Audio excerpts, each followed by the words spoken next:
ada 3 amal yang luar biasa. Yang pertama as-sholatu liwaqtiha, sholat yang tepat waktu. Dan di dalam Al-Quran itu, di dalam surat Al-Mulk, ya, Allah itu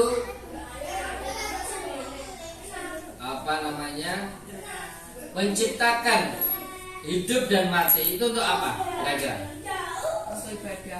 Menguji manusia. Untuk ibadah itu iya betul. Tapi di situ menyebutkannya spesifik begini. Tabarakalladzi biyadihil mulku wa huwa ala kulli syai'in qadir. Alladzi, Tuhan kita itu adalah alladzi, zat, khalaqal mauta wal hayata, yang menciptakan maut, kematian, wal hayata, dan kehidupan. Untuk apa? Liyabluwakum, untuk menguji kalian.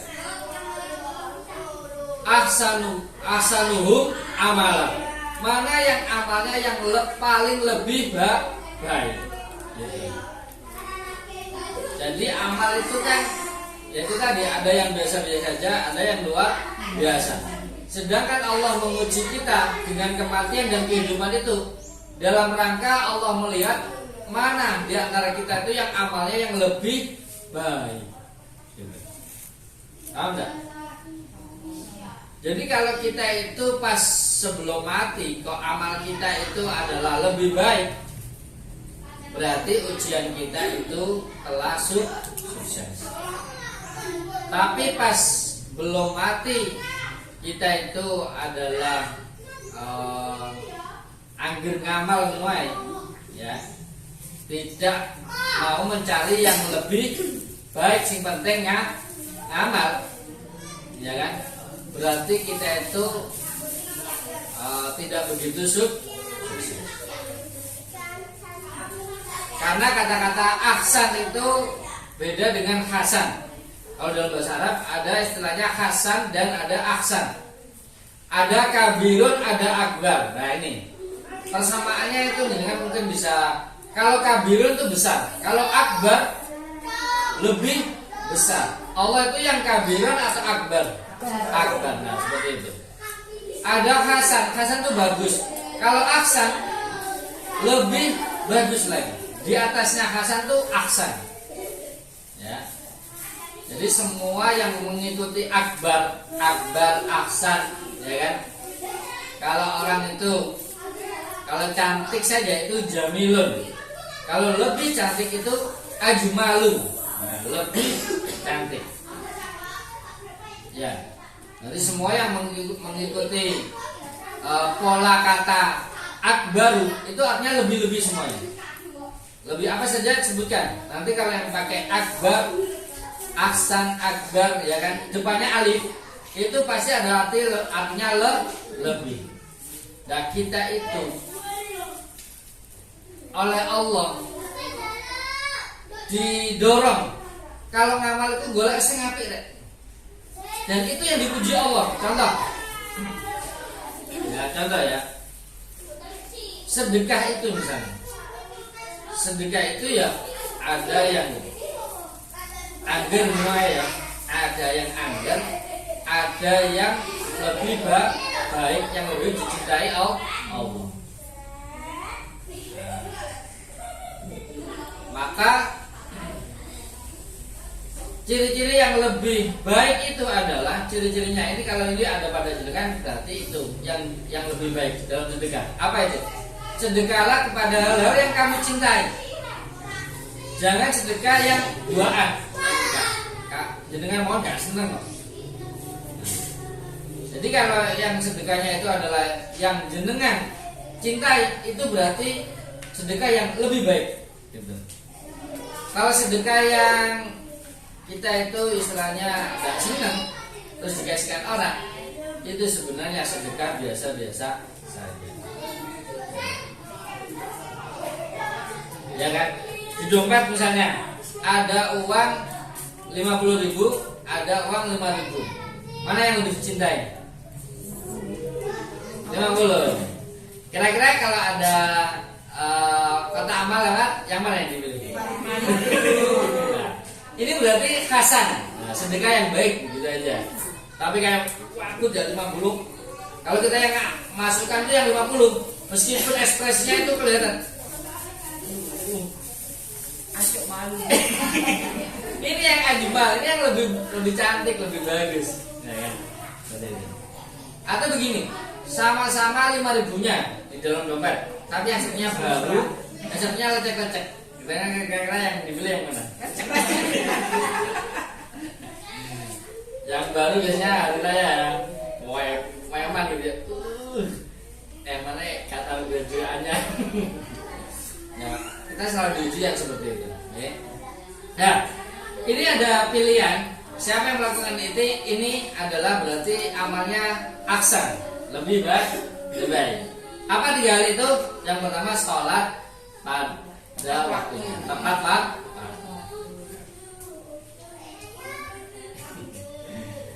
Tepat waktu. Yang kedua apa? Yang kedua adalah birrul walidain. Apa itu? Berbakti kepada kedua orang tua. Ya. Termasuk yang sudah meninggal, itu cara berbaktinya adalah ya, diantaranya kalau punya tinggalan misalnya ya, punya harta warisan, itu harus tahu hak-haknya. Yaitu yang pertama jangan dibagi dulu sebelum utang-utangnya mayat disalurkan dulu. Ini disalurkan dulu.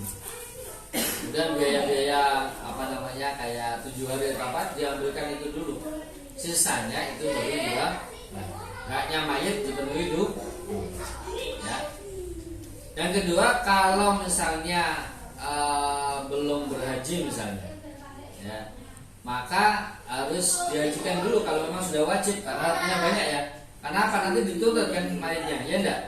Hartanya banyak tapi belum sempat haji, meninggal. Ini anak yang berbakti kepada orang tua. Ini ayahku kan besok ditanya Allah tentang hajinya karena sudah mampu. Kecuali kalau tidak mampu ya tidak dituntut. Ini kita harus cerdas. Dulu-dulu kita misalnya banyak harus dirembuk. Ini piye ayah, ini ayah kita belum haji padahal uangnya banyak. Ayo iki dianunya dong. Kayak haji yang namanya haji apa? Yang untuk orang tua, mengajikan orang tua. Haji badal namanya, oke? Haji badal. Itu bisa di Nurul Hayat, bisa di Kiai bisa begitu atas nama. Nah, itu namanya birrul walidain. Jangan hanya hartanya saja ya. Kemudian yang ketiga, cita-cita yang meninggal itu apa? Nah itu harus diwujudkan. Kalau memang butuh dari harta itu, maka harta itu kalau bisa gunakan untuk cita-cita orang tuanya. Ya enggak? Coba bayangkan, hartanya banyak ya, tapi tidak ada nilainya untuk cita-citanya beliau tentang misalnya amal soleh. Nah, berarti itu tidak birrul walidain. Saya punya tanya banyak. Ya, jangan hanya untuk rumah, untuk dagang itu saja. Tapi apa? Gunakan misalnya untuk yatim piatu, untuk ngaji, ya kan? Karena itu pahalanya pasti akan mengalir kepada orang tua yang sudah meninggal. Karena itu adalah hasil kerja beliau kan. Justru itu birrul walidain yang bagus sekali. Karena apa? Namanya amal jadi. Meskipun mati tetap mendapatkan aliran pahala. Ya, makanya anak-anak kita itu kita didik seperti itu. Pesen ya, kita peseni. Tidak apa-apa nulis wasiat boleh. Ada ajaran Islam itu nulis wasiat. Dong atau dong. Kalau aku mati ini tanah wakai di, yo, no kayak musola, no kayak pondok misalnya, no kayak nyantuni anak yatim, ya tuh, kayak gitu. Kita ngajari juga, ya. Jangan hanya digunakan untuk usaha saja, tapi tidak ada yang untuk ke orang lain.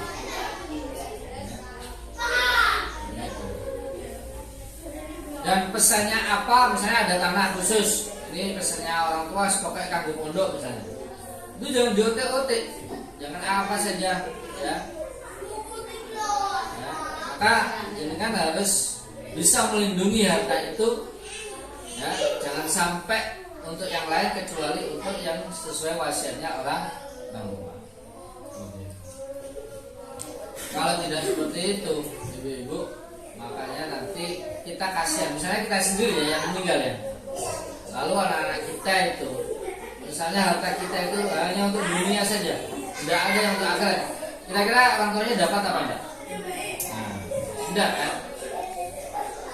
Karena memang ada hadis, idza mata ibnu Adam, ketika anak Adam itu sudah mati, inqata'a amalu, semua amalnya terputus, sudah tidak dapat sholat, tidak dapat pahala lagi, ngaji tidak dapat pahala lagi, sudah titik itu. Tapi kecuali tiga hal, apa saja? Nah, sedekahun jariyatun. Nah itu, kalau sebelum mati kita tidak punya sedekah jariyah, anaknya andalkan, wah anakku kudu tak peseni rek, aku di tanah wakil, cung kiyem ya. Gopong belum sholat gopong. Ya kita meninggal itu tetap mendapatkan aliran pahala. Jariyah itu artinya mengalir. Kemudian apa? Yang kedua adalah sebelumnya yang sebelumnya adalah ilmin yuntau, ilmu yang bermanfaat. Ilmu yang bermanfaat ini salah satu praktek yang simpel aja.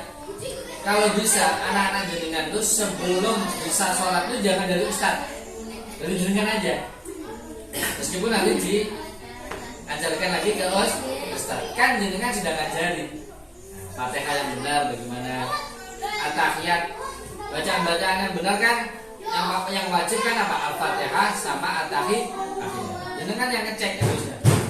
Diajari sendiri, sama gerakan-gerakan sholatnya diajari. Yang benar itu ngecong. Maka ketika anak kita melakukan amalnya sesuai dengan ajaran kita atau yang kita ajari, jenengan selamanya dapat aliran pahala ketika anaknya tadi itu melakukan dengan benar sesuai arahan panjenengan. Jangan langsung bohong-bohongan ustaz kau uang elan ngajari. Karena makanya perlu jenengan itu ngaji, diantaranya itu biar anak-anaknya selain diajari oleh ustadznya, diajari juga oleh ibunya. Nanti cowopet nanti ya. Kalau ada kerjasama antara ustadz sama orang tuanya, pahalanya nanti berdua dibagi semuanya ya. Orang tuanya ya dapat, gurunya juga dapat. Dan yang ketiga adalah awaladin sholihin yad'ulah, dan anak yang soleh yang mendoakan kedua orang tuanya.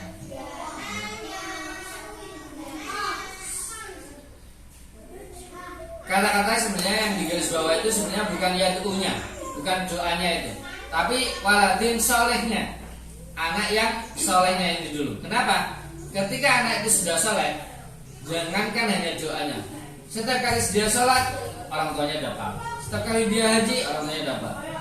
Kalau soleh ya, kalau soleh itu pokoknya semua kesolehan yang dilakukan oleh anak-anak kita itu secara otomatis langsung diberikan kepada kedua orang tua. Makanya anak-anak kita itu latih amal solehnya. Latih amal solehnya. Khususnya memang adalah sholatnya. Dan itu nanti yang akan kadang-kadang begini, kadang-kadang